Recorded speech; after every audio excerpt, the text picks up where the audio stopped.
नमस्कार दोस्तों। मेरा नाम है राजकुमार और देख लिए बॉर्डर 2। सनी पाजी,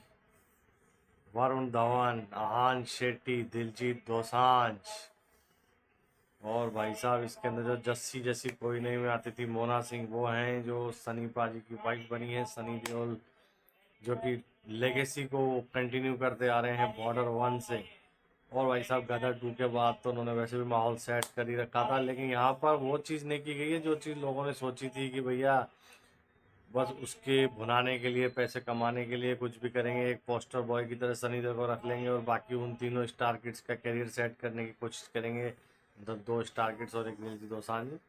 लेकिन यहाँ पर जिस तरीके से स्टोरी डाली गई है शुरू से लेकर एंड तक, जिस प्रकार से सनी पाजी अथॉरिटी लेते हुए दिखाई दे रहे हैं, मतलब मेन लीड हैं और पूरा कमांड उनके हाथ में है, और बाकी तीनों को ट्रेनिंग भी उन्होंने दी है, जिस तरीके से उन्होंने पूरा कैप्चर किया है मामले को, वो बहुत ही शानदार दिखाया गया है। शुरू शुरू में एंट्री होते ही जब वो जम्मू कश्मीर में घुस रहे होते हैं घुसपैठी, और वो एकदम से सामने से आ जाते हैं, वही वहीं से ही चालू हो जाता है सनी पाजी का एक्शन। और वो जिस तरीके से वो उनके पाँव के नीचे वो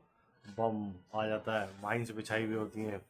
उससे निपटते हुए कैसे वो एक ही मौके में उसका भाई साहब गर्दन आउट कर देते हैं, उसको उठा करके उसकी जगह रखते हैं और उनको बॉर्डर पे जा करके देते हैं धमकी के हाथ में रहना, वरना भाई साहब ना बॉर्डर रहेगा ना तुम। इंटरवल से पहले वाला वो डायलॉग बकरे वाला वो तो सबने सुना ही है ट्रेलर में, वो बहुत ही शानदार तरीके से दिखाया गया है। वहाँ आकर के भाई जो जंप मारती है मूवी, क्योंकि इंटरवल तक तो जिस तरीके से एक एक कैरेक्टर की बिल्डअप की गई थी कहानी, जैसे वो पुरानी वाली बॉर्डर में भी दिखाया गया था, बिल्कुल मतलब ऐसा नहीं लग रहा है कि रीमेक बनाया गया है, उसका सीक्वल ही लग रहा है। और ऐसा लग रहा है कि वाकई में ही जो मतलब हुआ ही था, क्योंकि अलग अलग जगह पे लड़ाइयाँ लड़ी गई थी और वही उस शुरू शुरू में बताया भी गया है। तो मुनव्वर तवी, पहलगाम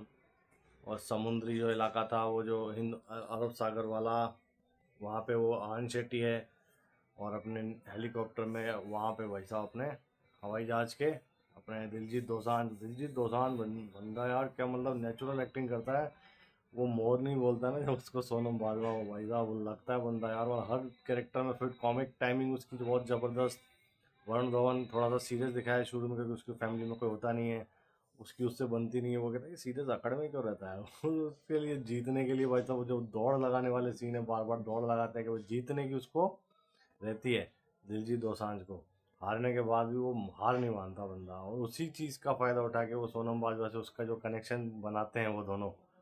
वो भी बहुत शानदार तरीके से दिखाया गया। और वरुण धवन की जो स्टोरी दिखाई गई है कि वो किस तरीके से गांव में जाकर के 7 साल की उम्र में उसकी शादी तय कर दी जाती है और वो बिना देखे उसको लेके आता है दुल्हन बना करके, वो भी मतलब प्यारे प्यारे सीन। वो जिस तरीके से तो चलूँ गाना बीच बीच में आता रहता है, वो पुरानी बॉर्डर को भाई साहब जो रिफ्रेश करता है, जिस तरीके से डायरेक्शन किया गया है। और इंटरवल के बाद वो सब कैरेक्टर बिल्ड होने के बाद आन शेट्टी की भी जो बेटी होती है, जो उसको वो भारत माता की फोटो स्केच बना करके देती है, वो मोमेंट भाई साहब बहुत भावुक करने वाले मोमेंट है। उसकी बहन जो दिलजीत दोसांझ की दिखाई गई है, वो जो राखी बांधती है बाकियों को भी, वरुण धवन और उसको, वो मोमेंट देख लो आप चाहे से। और सनी देओल के तो भाई साहब डायलॉग जो चलते हैं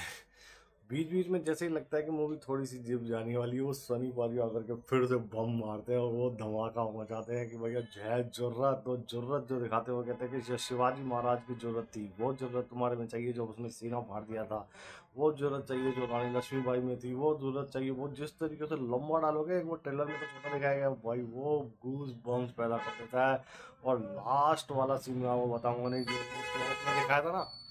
वो देखना आप, क्या क्या सेटअप है भाई बंदे को, मतलब वो वहाँ तो भाई साहब धूम ही मच जाती है, बवाल मच जाता है वहाँ पे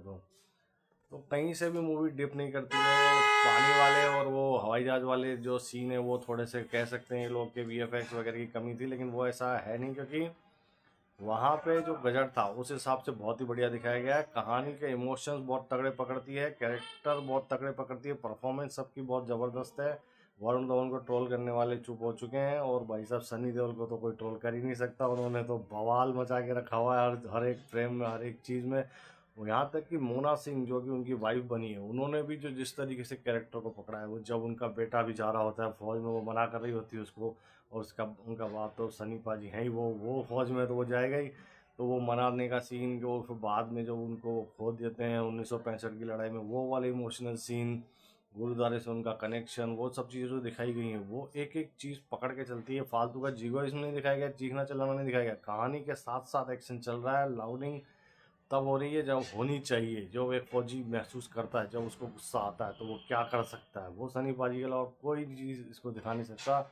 हर एक्टर ने अपना काम बहुत शानदार किया। मैं तो इसको दूंगा 5 में से 5 स्टार, और बोलूँगा कि भैया पहले ये मूवी देख के आओ, उसके बाद बोलना कि कौन से क्या किया क्या नहीं किया किसने। तो आपने अगर देख लिया तो बताइए आपको कैसी लगी, और मेरा वीडियो पसंद आया तो लाइक और सब्सक्राइब कर दीजिएगा। मिलते हैं दोबारा से, नमस्कार।